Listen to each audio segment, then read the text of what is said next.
ล่างไม่ต้องกลับ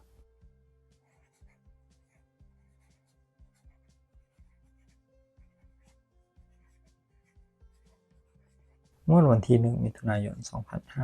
2568ดูเลย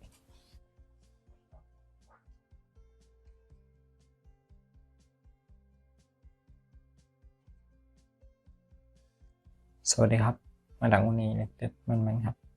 วันนี้มาดูสูตรเลขคำนวณล้างมาตุกอันดับแรกมาดูเลขสูตรก่อนครับสูตรมี2สูตรนะครับสูตรที่1หลักพัน2ครั้งบวก1บน2ครั้งหน่วยล่าง2ครั้งและ4คงที่สูตรที่2ครับ4บนบวก1บน2ครั้งหน่วยล่าง3ครั้งและ5คงที่ครับไปดูวิธีคำนวณและตรวจสอบตัวเลขพร้อมกันเลยครับ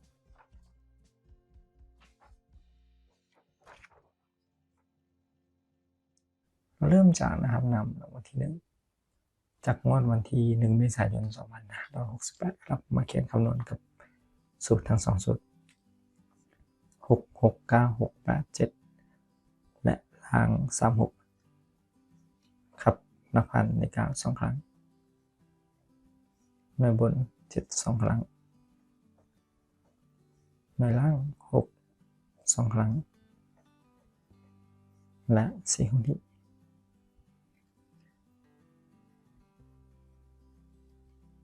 รวมครับ9 บวก 9 บวก 7 บวก 7 บวก 6 บวก 6 บวก 4เท่ากับ48หลักหน่วยเลข8ครับ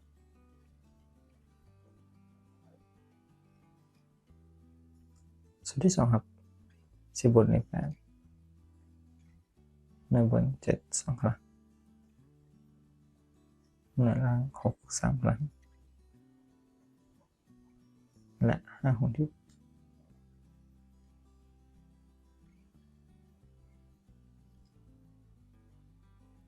8 บวก 7 บวก 7 บวก 6 บวก 6 บวก 6 บวก 5ได้45ครับหลักหน่วย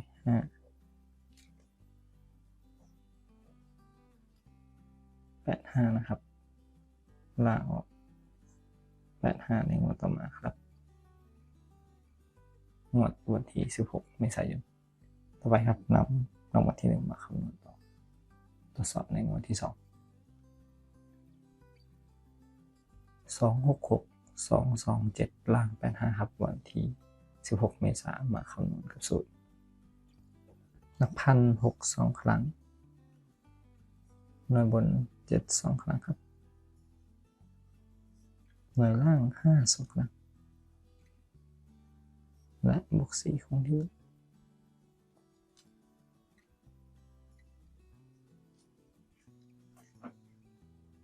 รวมครับ6 บวก 6 บวก 7 บวก 7 บวก 5 บวก 5 บวก 4ได้40มาทางเลข0สูตรที่2ครับ10บนเลข2หน่วยบน7 2ครั้งหน่วยล่าง5 3ครั้งและ5คงที่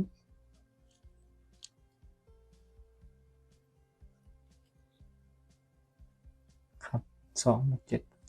บวก 7 บวก 5 บวก 5 บวก 5 บวก 5ได้36ประธานด้วย6ครับ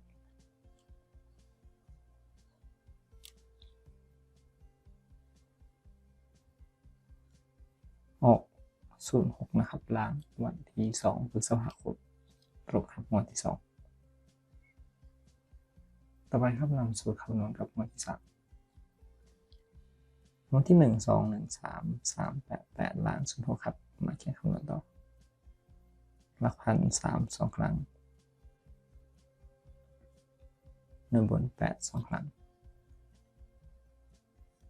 หน่วยล่าง6 2ครั้งและ4คงที่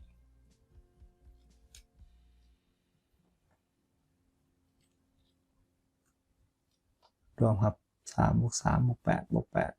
บวก 6 บวก 6 บวก 4เท่ากับ38ใช้ตัวแทนหลักหน่วย8ครับ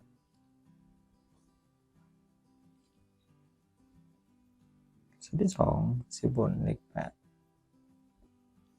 หน่วยบน8 2 ครั้งหน่วยล่าง6 3 ครั้ง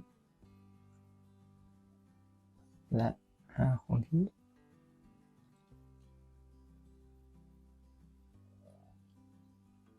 รวมครับ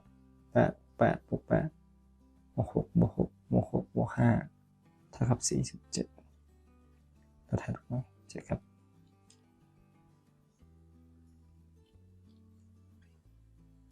ล่างออก8 7ครับได้ตรงในวันที่16 พฤษภาคม 2568ครับฉะนั้นเรานำสูตรนะครับคำนวณกับรางวัลที่1ในวันที่16 พฤษภาคมเพื่อหางวดต่อไปครับ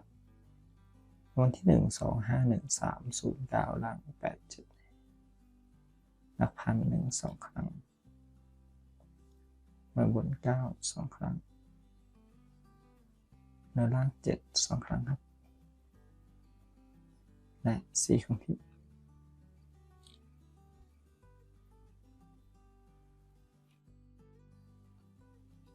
1 บวก 1 บวก 9 บวก 9 บวก 7 บวก 7 บวก 4 เป็น38ครับตัวแทนมาได้เลข8นะครับส่วนที่2 10 บนเลข0หน่วยบน9 2 ครั้งหน่วยล่าง7 3 ครั้งและ5 คงที่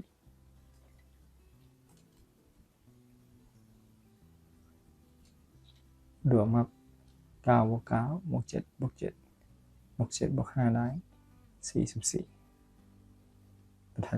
ได้4ครับประจำงวด1 มิถุนายน 2568ครับมาสรุปกันอีกครั้งครับ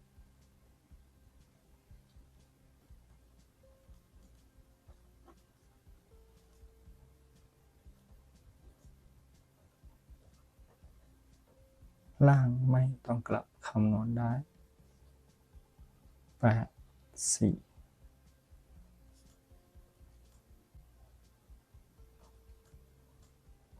1 มิถุนายน 2568ครับ